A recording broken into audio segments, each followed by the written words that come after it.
I read the biography on your website. Yes. A phrase that really leapt off the page was the idea that your work fills a void of femininity in London fashion. And I found that a really fascinating turn of phrase, and I think it's very true as well. I think your work stands alone in a city that's known for quite harsh fashion, quite hard fashion. What motivates that? Or is it just doing what feels right for you? I think it's always been doing what feels right to me. In a way, even if you go back to my work at the Royal College, I almost want to say it hasn't changed. Of course my work's changed since I was a student. It's evolved and you move forward, but my preoccupation with this girl, this woman, hasn't changed, and it's always been very much about femininity. Why that is, I mean, I don't really know, but my preoccupation has always been with kind of all things feminine and quite beautiful. That's always been something that's excited me since when I was very, very young, even when I was a child. Is it also a couture sensibility? Because I've read that you profess admiration for Charles James. And also, I love that you use fabrics from Sophie Hallett, and I'm not sure if you still do, but you've used kind of Duchess satin from Tironi, and that's a name that I remember reading couture credits from 80s Vogue. Yeah. And that's when you see Tironi used, and it's not a name that is bandied about very much anymore. How important is a couture quality to your work?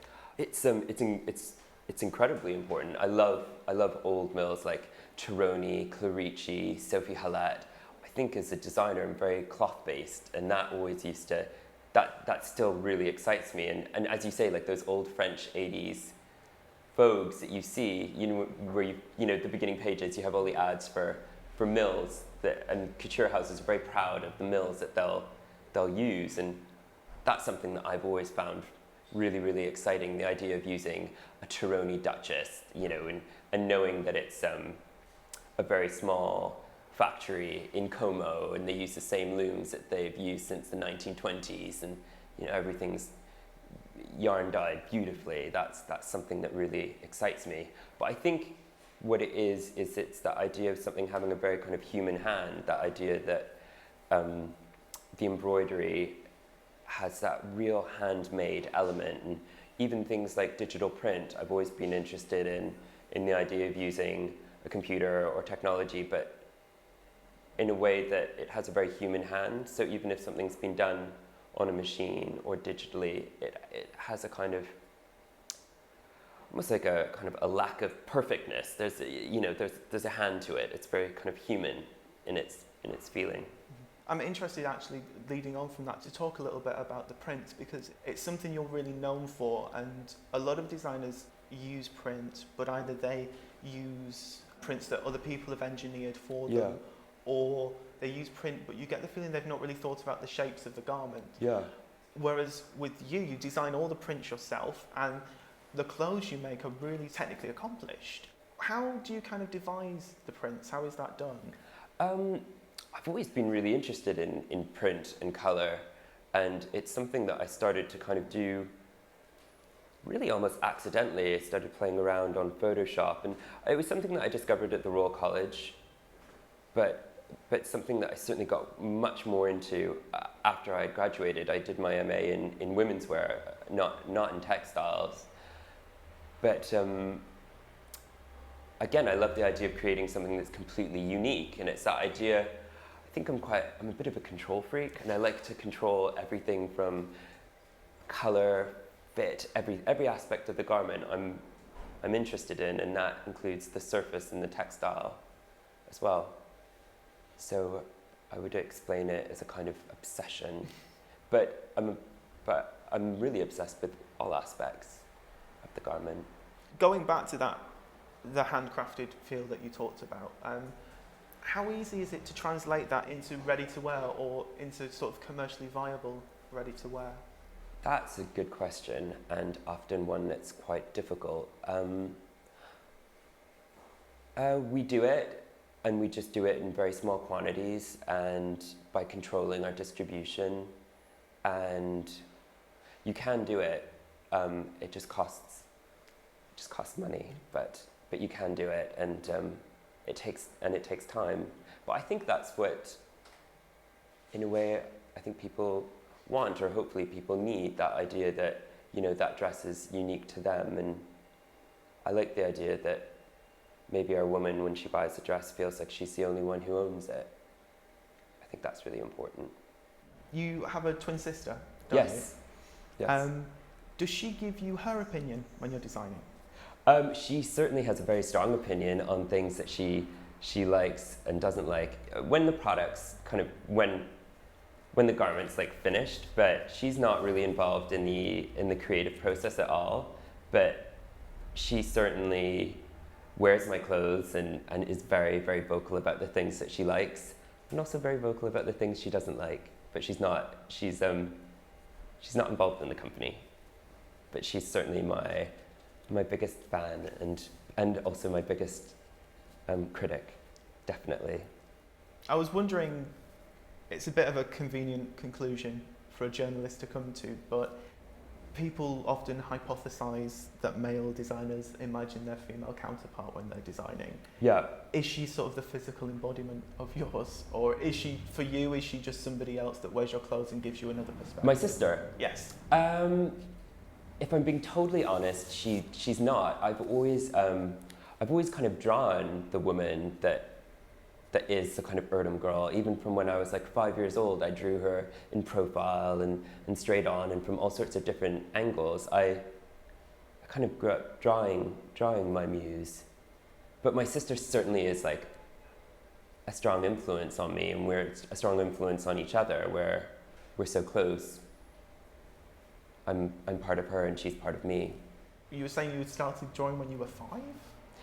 Oh, yeah, I mean, even earlier, I just started drawing these kind of girls, and mostly in profile, and they would always have a dress. And I even remember doing kind of paper dolls, and my parents took me to the Nutcracker when I was very, very young with my sister, and I remember kind of coming home and making kind of paper dolls of the whole cast and laying them out and showing my mom and my sister. Do you think that's when you first became interested in fashion, at that sort of stage in your life? Yeah, certainly. I can always remember being interested in fashion and interested in what women were wearing and how women looked. Always.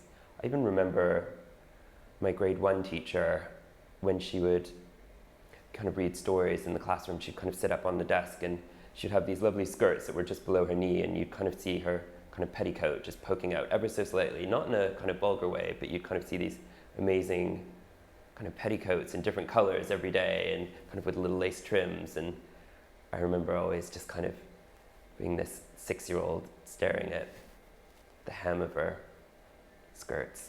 I don't know if that sounds perverted. No, but I don't think so. Talking about your sister, for me, is quite a good jumping off point to lead into talking about the autumn-winter collection. Yes. Because you said in part it was based on her documentary work for the BBC. Yes. Yeah. What were the ideas generally behind the show? Well, the one thing I had seen was the movie Alive with Ethan Hawke that was from 1993, and that came out when I was in high school. I think I was in probably grade 8 or grade 9, and I was thinking about kind of teenage girls and thinking actually about my sister and high school, and kind of the way that girls wear kind of these very fitted kind of boyish jumpers and kind of short skirts. And in Canada they would have usually an exposed leg, even though it's minus 30. It's a kind of teenage girl thing to do. And yeah, I love the movie Alive, and they kind of crash, and it's all kind of based on youth, and I like the idea of kind of combining that with Picnic at Hanging Rock, and the kind of the similarities between both films. It's about kind of a group of students that go missing, essentially. And I kind of imagined our girl kind of trudging down the side of the Andes in these kind of ponchos and kind of hand-embroidered kind of boyfriend jumpers and kind of schoolgirl shirts and kind of little quilted skirts. That was the initial idea. And I love the idea of these kind of quilting, maybe they'd, gone through suitcases and taken loads of different clothes and sewed them all together by hand. kind of wanted, I think because spring summer was so light and floral, I always feel like for me, I like each collection in a way to react to the previous one. So if spring summer was so kind of light and optimistic, I felt like fall winter, there had to be kind of an underlying darkness to it. It's an odd thing to say, but sometimes male designers' clothes can be about sort of projecting their vision or their fantasies onto women. I think Christian Dior is a prime example. You look at Dior's new look and it was so constrictive, and if you feel the weight of those clothes, it was about him projecting these images of his mother onto women, rather than really finding out what they necessarily want to wear. But you make clothes that women really want to wear. I mean, is that something that you're very conscious of doing? Do you know what? It isn't. I've always kind of done what I do, and it's great that they appeal to people. I think there's always people that will like and dislike what you do, but I've always just done what I do, and it's never been a kind of conscientious effort to make something that I know is going to be wearable. I've always just done